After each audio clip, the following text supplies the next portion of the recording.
Hai semuanya, pada kesempatan kali ini, saya Vela Fakiratunisa dari kelas 10 MIPA 3 akan membuat video praktikum korosi. Alat yang digunakan ada kertas, minyak, gelas plastik, garam, cuka, air, paku, dan juga sendok plastik. Setelah menyiapkan alat dan bahan, selanjutnya saya akan membuat berbagai macam larutan. Larutan-larutan yang akan digunakan ini menggunakan bahan-bahan yang memang sudah tersedia di rumah saya. Yang pertama adalah, saya akan membuat larutan garam.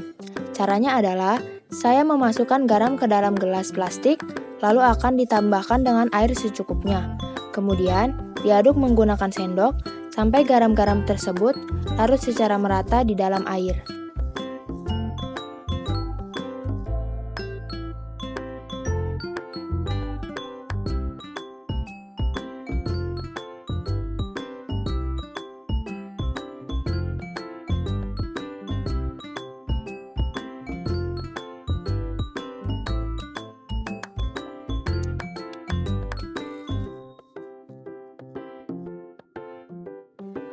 Selanjutnya adalah, saya akan membuat larutan asam, yang mana saya menggunakan larutan cuka.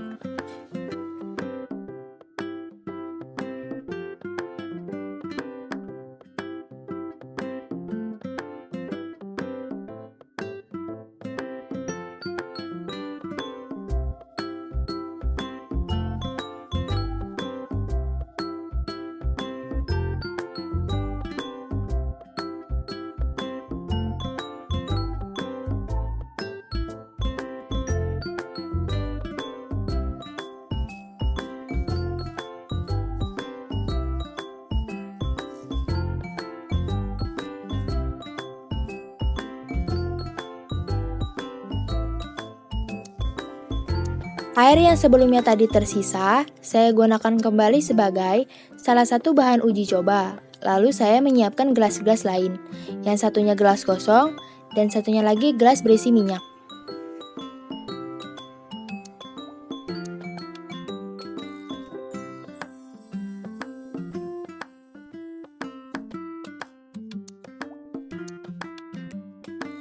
Lalu saya menyiapkan paku.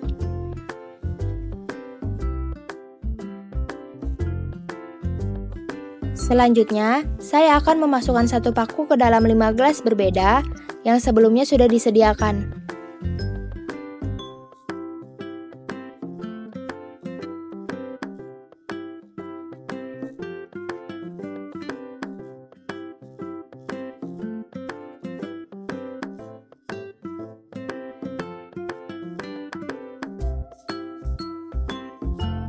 Langkah selanjutnya, saya akan meletakkan gelas-gelas tadi sesuai dengan namanya di kotak-kotak yang sudah disediakan sebelumnya.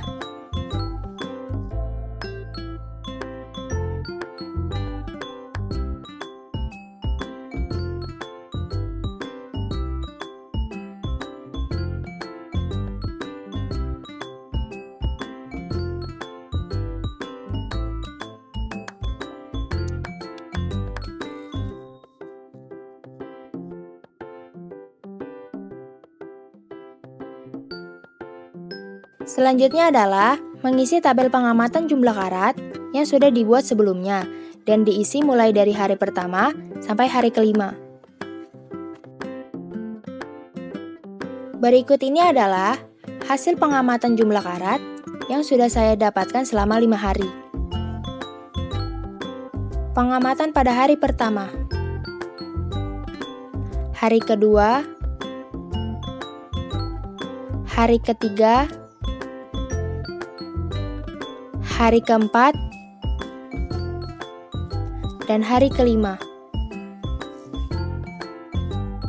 Dan ini adalah hasil gambar dari masing-masing isi gelas yang sudah didiamkan selama 5 hari. Dan ini adalah hasil akhir dari paku yang sudah diamati selama 5 hari sebelumnya. Dan yang ini adalah tabel pengamatan jumlah karat yang sudah diisi dari hari pertama sampai hari kelima. Saya akan menjelaskan secara detail dari hasil tabel pengamatan. Pada gelas kosong, paku tidak berkarat dari hari pertama dan sampai seterusnya. Pada gelas berisi air, paku mulai berkarat pada hari kedua sampai hari seterusnya dan bertambah banyak. sebagian karat menempel pada paku, dan sebagian lagi larut dalam air. Warna air yang berada di dalam gelas menjadi kuning kecoklatan. Gelas berisi air garam. Paku mulai berkarat pada hari kedua sampai seterusnya dan bertambah banyak. Karat yang menempel pada paku juga ikut larut dalam air, sehingga warna air menjadi kuning sedikit kecoklatan. Gelas berisi minyak dan cuka.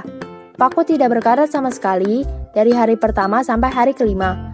Warna minyak tidak berubah, warna larutan cuka menjadi keruh, dan seterusnya. Dari hasil pengamatan korosi selama 5 hari, dapat diketahui bahwa paku yang berkarat berada pada gelas yang berisi air, gelas berisi air garam, dan cuka. Sedangkan pada gelas yang berisi minyak dan kosong, paku tidak berkarat sama sekali. Korosi tidak terjadi pada paku karena tidak adanya kontak langsung antara oksigen, air, dan juga paku, seperti di dalam minyak dan gelas kosong. Sedangkan paku yang mengalami korosi disebabkan adanya kontak langsung dengan oksigen, air, dan paku itu sendiri. Dari hasil yang ada, dapat diketahui bahwa adanya faktor-faktor yang mempercepat dan juga menghambat terjadinya korosi. Faktor-faktor yang mempercepat korosi antara lain adanya kontak langsung dengan oksigen dan air secara bersamaan, kontak dengan elektrolit garam, dan juga permukaan besi yang tidak rata. Sedangkan untuk faktor yang menghambat korosi, antara lain tidak adanya kontak langsung dengan oksigen dan air secara bersamaan. Misalnya, pada minyak dan gelas kosong, asam-asam yang terkandung pada larutan cuka dapat menyebabkan terjadinya korosi. Terdapat gelembung-gelembung mengelilingi paku, warna larutan cuka menjadi bertambah tua. Hal tersebut menyebabkan korosi menjadi lebih cepat. Kesimpulan yang dapat saya ambil dari praktikum kali ini adalah korosi merupakan peristiwa di mana rusaknya benda-benda logam akibat pengaruh lingkungan dengan proses elektrokimia. Faktor yang mempercepat terjadinya korosi antara lain adanya kontak langsung dengan oksigen dan air secara bersamaan, kontak dengan larutan elektrolit garam, dan permukaan besi atau logam yang tidak rata. Sedangkan faktor yang menghambat terjadinya korosi antara lain tidak adanya kontak dengan oksigen dan air secara bersamaan, misalnya pada minyak dan kosong.